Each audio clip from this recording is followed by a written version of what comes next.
Today I'll be reading you a lot of watch headlines that may seem fake, but they're not. They're real. I don't understand why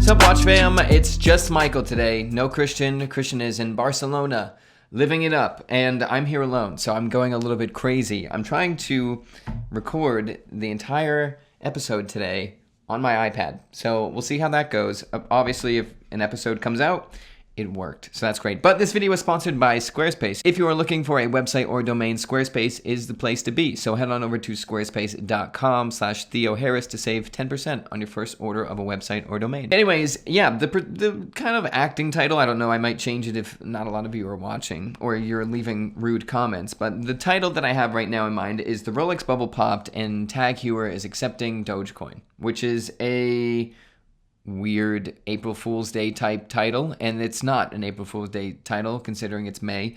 But so yeah, these are the three subjects we're going over. Tag Heuer is accepting crypto. Whoa, what does that mean for the entire market, if anything? Then G-Shock has a new Mr. G watch that if you recognize this watch, the DW5600, you'd say that probably goes for around $40 to $80 depending on the model you get.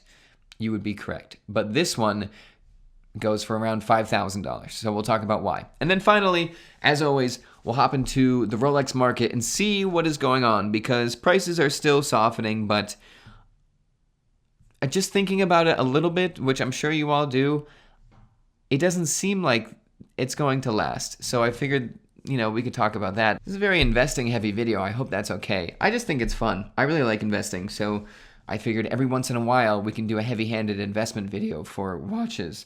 But speaking of that, I'm wearing a Rolex Datejust. This is obviously a vintage model. We'll get into why it's not a new one. But this is a vintage Rolex Datejust. It is gorgeous in two-tone.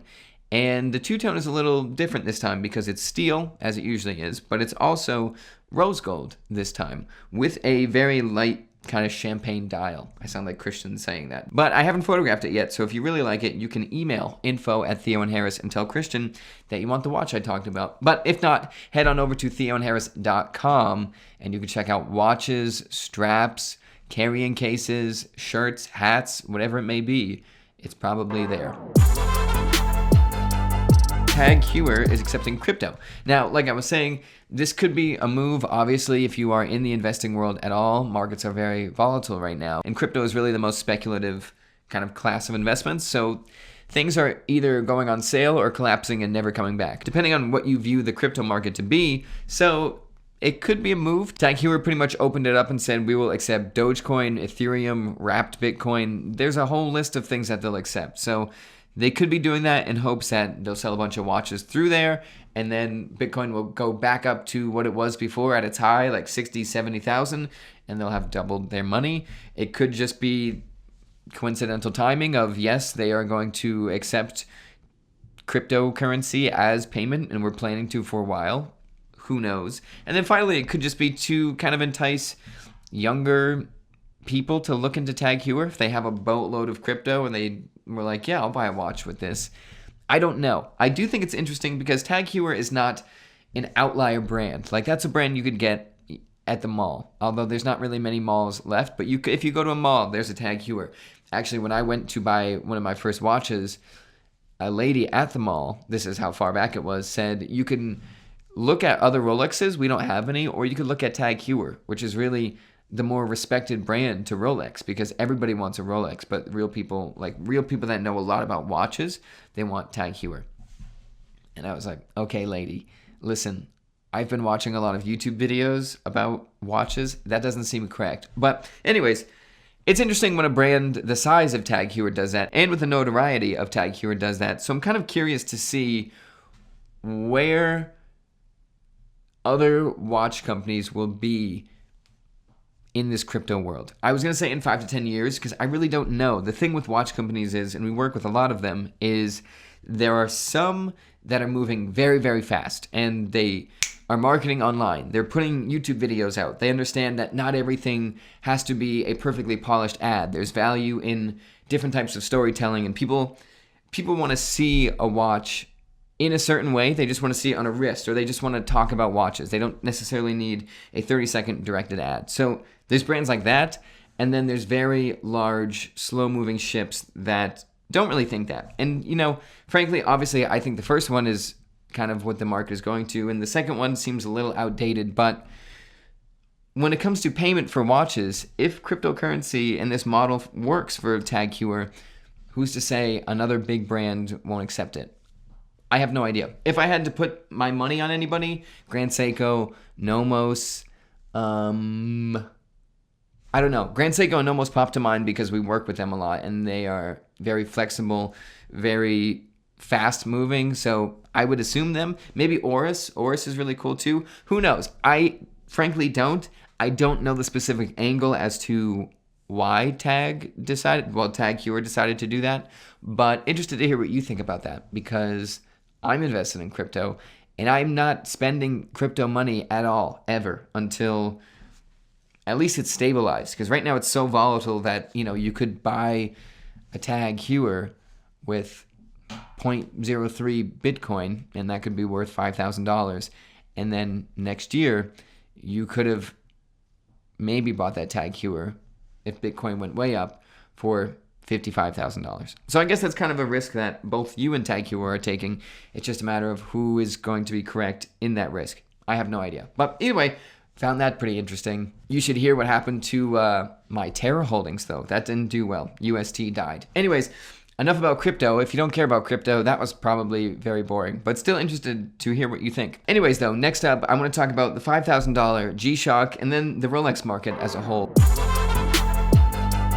So really, the whole point of Squarespace is that you probably need a website in 2022 for whatever reason, but you might not have a degree in coding like me. I have one. But still, honestly, I'll tell you about this in a second. I don't want to do that. I don't want to code a website. So Squarespace is great because they give you themes for whatever it may be, and a very large amount of themes. Some free, some paid, and you can pick really how you want your website to look. It's fast and it's easy. Our friend Pick from PGA Tour, who gave me this sweatshirt, actually is making a blog right now with pictures and text, and he's doing all the photography with it, and it's about his watch collection. And the website looks beautiful. We'll share it with you all soon, but it works really, really well. So I also have a website coming, theironsnail.us. Can't wait. And I can code and design and develop, but I don't want to. So what's great about Squarespace is that if you don't want a theme, but you still don't want to code, but you want all the freedom to make the website look exactly like you want it to, you can hire a web designer, and they will basically implement all of Squarespace's super powerful features onto the site for you. Bing, bang, boom, you're done. So the nice thing about Squarespace, like I said, is it's infinitely scalable. And if you're like, oh my God, do you have a way to get 10% off my first website or domain? Yes, I do. Go to squarespace.com/Theo Harris, and you can do that there. What's up? It's me. I'm back. And like I said before, the DW5600 is the first G-Shock to ever exist, and it's the best. Frankly, we all know that it came to fruition because the inventor of it, his watch from his father, fell off of his wrist and broke. And he said, no good. That's no good. So there was a G-Shock team assembled at Casio, and their job was to make a watch that can withstand falls, be water resistant, and be super tough. The first watch to ever come from that was the square G-Shock, the DW5600. And in my opinion, it's the best. The Casio is also beautiful. There's a lot of other beautiful G-Shocks in all different styles, but I feel like the first design they ever did, they nailed it out of the park. I had so many of these watches in college, not because I lost them or broke them, but because I gifted one to my ex-girlfriend, at the time obviously my girlfriend, to my friends, to people I met. I was like, here, have a G-Shock. I just thought the style of it was so beautiful. And the most expensive one I've ever seen was an all-metal G-Shock that I think retailed for $500. Secondary market was like $600 to $700. But boy, oh boy, that changed recently with the Mr. G B5000B, which is going for like $5,000. Well, $3,500 to $4,000, but they sold out immediately, as most Mr. G watches do, and they're crazy. They wear on the wrist, I think, a little bit bigger than your typical plastic DW5600 variant, but still, they're insane. So I'll read about them in a second, but really, I view G-Shock as Toyota the car, just because super reliable, bulletproof, it does its job very well. And, I think the new Camrys look really cool. I would love a new Camry. I have an old Camry, 2014. Well, I guess that's not that old, but 2014 Camry. But I see those two-tone Camrys flying by me, and I'm like, wow, can you imagine? But that's kind of what I view G-Shocks as, and I guess Casio watches in general. And this Mr. G B5000B, or just the Mr. G series in general, is basically if Toyota said, hey, we're going to take all of the pride and Japanese craftsmanship and all the modern-day technology in our cars, and we're going to combine them and make the best possible car that we can. Essentially, this is like buying a Toyota for, what was it, 10 times more than 100 times? Well, okay, if you buy the cheapest Toyota ever, like that's new, and then you want to buy the best of the best Toyota, I think the equivalent would be, essentially you'd be buying a $200,000 Toyota. So a very nice Lexus or something like that. That is the Mr. G series. And they've never done an origin watch in a Mr. G series. They usually have their own design, and it's Casio really just flexing very hard and being like, yeah, obviously we make the $10 plastic watch, which is great. Here's a $5,000 perfect watch made of titanium and all these new materials and all that. So like I said, this is the Mr. G B5000, which is made of titanium composites, which is very light, incredibly strong, and so strong, in fact, that when they interviewed the makers of the Mr. G, the Casio team essentially, there's 2 different titanium alloys used on these watches, and the case itself, the actual watch itself, is a harder titanium than the bracelet, because the bracelet actually was so hard with the alloy used on the actual watch that they couldn't drill through the case to put the screws in, so you could change the size of the band. So this watch is really not joking around. It's actually quite serious and probably would be a horrible time at parties, but it's the best of the best of the best. This watch is hand assembled, and a lot of stuff from Casio, obviously it's so cheap, is press formed. So you stamp out the pieces of the watch, or you press them. No can do with this titanium alloy, so it's machined. So it's people actually are a lot more involved in this process. And here, let me read this to you. The top bezel uses cobarion, a cobalt chromium-based alloy. The application of Selaz polishing on this material, which has the same brilliance as platinum, gives the watch a distinctly luxurious feel, unlike anything seen in the G-Shock series to date. 64 Ti is used in the middle case and many of the other parts, including the back cover and buckle. And it is 4 times, and the alloy that they use is 4 times harder than pure titanium and has the same brilliance as platinum. To be honest, I don't think I've ever seen platinum in the real world. I think I have gone my entire life without that, but apparently it's brilliant. But I could just buy this $4,000 Casio and get the same brilliance, so I'm very excited about that. Not that I can buy one because they're completely sold out, but still, I love that. If I had a lot more money, I would at least go to the store and check these out. I do love just the basic plastic and rubber DW5600. I do want to get one with tough solar and atomic timekeeping and maybe Bluetooth. I don't know if I want Bluetooth on one of them, but I do like the original DNA of those watches, and for me it would be a little tough to get the most luxurious version, especially because with that comes a lot more bulk and heftiness that I don't know if I'm interested in for a G-Shock, because it is a big watch, but the DW5600 sits on my wrist well. I don't know how much bigger I can take or how much heavier, although this is titanium, so it will be very light. I don't know. Either way, I wish I could see one in the metal. I haven't seen one in the metal, but I would absolutely love to. So Casio or G-Shock team, if you ever watch this video, please send me one. I'll review it. I'll do whatever you want. Anything you need, I'll do it for you. I just would love to see this. I think it'd be a lot of fun. Finally, now, once again, with an update on the Rolex watch market, which I feel like we are starting to do a lot. It's interesting because Christian and I made a video where we said the market is essentially collapsing. That obviously the image of collapsing is a very swift fall and drop, which I don't think Rolex would ever do, especially because the Rolex market that I'm talking about is the secondary, very, very, very hyped market. And I'll get into a little personal story in a second, but the secondary, very, very hyped market is crazy. You're seeing yellow OPs, 41 millimeters for whatever it may be, go for $50,000 when that is a $5,600, $5,700 watch, which is insane. I don't know how many watches are actually selling for that price, but if you see a watch going for that much on Chrono24, for example, and you have one, why wouldn't you list it for that much to see what happens? The issue is obviously if dealers are propping themselves up in this market and making everything be that price due to false scarcity or whatever it may be, then they're not actually going for that much. And truthfully, they're probably going for quite a bit less than that. But the fact that they're being listed at that price kind of shows the head thoughts of the market. This is where things could potentially go, and it's dealers kind of poking around to see like, okay, I bought this watch for $10,000. Can I flip it for a $40,000 profit, or can I do $30,000, or can I do $20,000, or can I do $10,000, or can I do $5,000? Really, if you have these watches, you're just trying to see how much profit is in them for you. What is your margin? And what's interesting about that is Christian and I talked about this, is he's starting to see them soften to him, not just on Chrono24, but being offered to him. So watches are going down. People were asking, this is a fake number with a fake watch that I'm making up. People were asking $100,000 for this watch. Christian said no. And usually the person would respond with, well, no worries, I can get that money somewhere else. And, they probably could, or they had the potential to.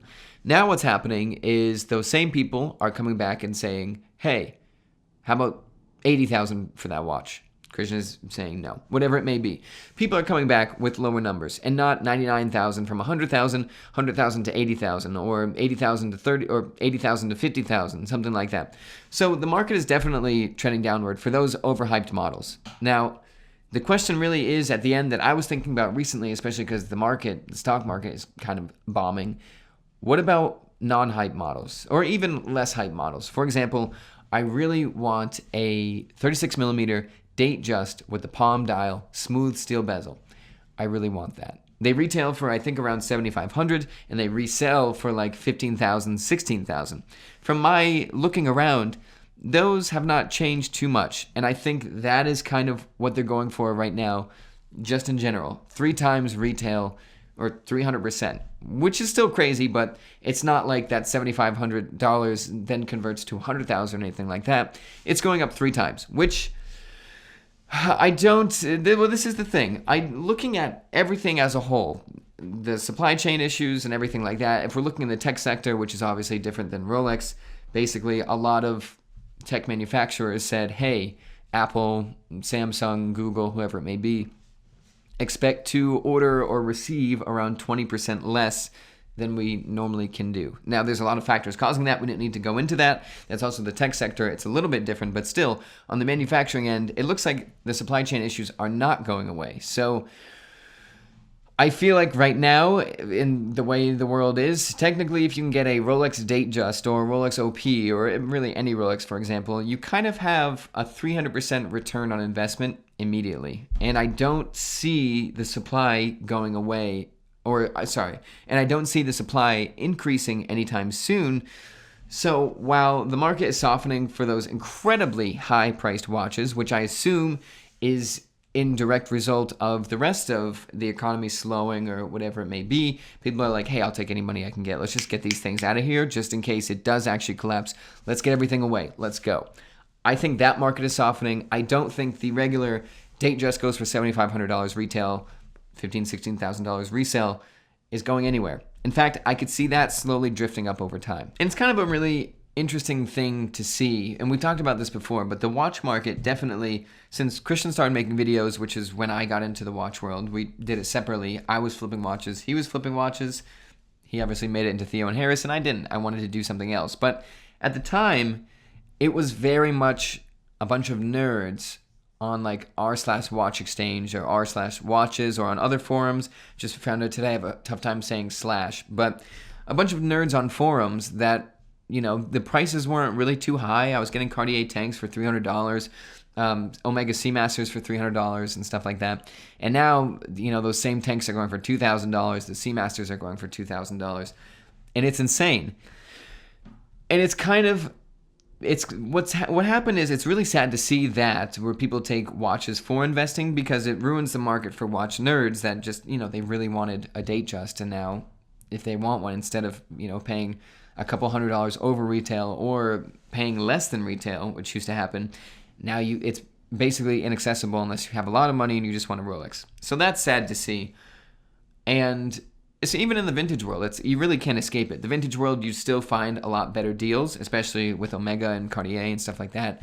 Shout out to the Theo and Harris watch shop, which you should definitely check out. But the flip side of that is if you can get, and this is strictly for new watches, if you can get a watch at retail, yes, of course, you could sell it and make money, and that is what a lot of people are doing. They're getting a watch and selling it. But on the other hand, if you are just a true watch nerd and you're like, wow, I really wanted a Rolex, the only nice part about this is if you are a true watch nerd and you want to buy a Rolex, never overextend yourself because they're up 300%. Don't think that means you should spend all of your money on a Rolex and, go without on basic life necessities or overextend in any way, shape, or form. But the nice part is, for me, for example, I want that Palm State Just. If I got one, I could buy it, wear it, and then not really think about that I lost money. It's not like I went out and bought a new car that lost a lot of money off the lot, although that may not be happening either with there being supply chain issues. But, for the extended amount of time, it seems like watches are going to, well, specific brands, especially Rolex, are going to hold their value, and even other brands will hold their value better than they did prior. So that's good news. The bad news is all these gray market sellers marking up watches to crazy amounts and having all this funding and really kind of dirtying like the fun of getting watches. But if you can pick kind of at the scraps or get your name on a list and get a watch, at least your money's a little bit safer and it's not going down, which is fun. But anyways, that's what I think. I would definitely love to hear your take on the market in general and watches. And then just for fun, just for the old watch lovers out there, what is the one watch, regardless of value, that you would take to your grave? I always thought like I'd want an Explorer, for example, just because I really like to go outside and go swimming and, I'll be in nature, and dress watches don't really feel like the move there just because they're not. But recently, I've been a little sucker for them. There is an AP in the shop right now that's not a perpetual calendar. It might be. I'm not actually sure. But that watch, gorgeous. A Calatrava, gorgeous. I don't know. The Explorer, obviously, because I never want to worry about my watch when I'm outside, but really taking a liking to dress watches, especially my Reverso Grand Tie. Good stuff. But anyways, I will see you all next week. Christian will be here. Don't worry. Don't freak out. I'll see you all soon. Have a good day.